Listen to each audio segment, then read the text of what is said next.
Hi, I'm Tom Crosby. I'm the National Clinical Director for Cancer in Wales. And I'm really here to talk a little bit about the single cancer pathway. Many people will have heard of it. Effectively, what we're saying is that we should accurately reflect patient experience when we report cancer waiting times. And that means starting the clock and the recording and the reporting of cancer waiting times right at the point of suspicion, where a healthcare professional thinks there's a very high chance that the patient may have cancer, and indeed the patient's told that they themselves may have cancer and obviously will be concerned.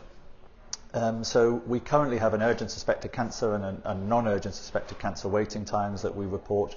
The single cancer pathway would unify the way we report cancer waiting times to a single measure, starting at the point of suspicion of cancer and finishing when the patient receives treatment.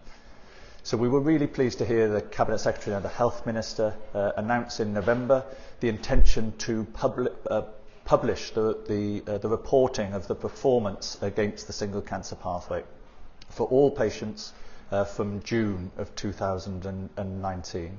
So that's really going to put in the fore how the system is performing for all patients with cancer. So what's the system doing about that now? At the moment we're working hard to standardise the pathways of care, something called National Optimal Pathways.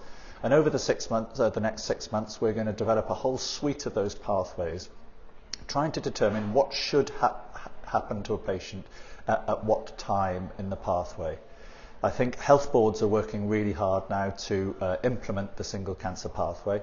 And we'll all work together over the next year to improve performance against those single cancer pathway waiting times.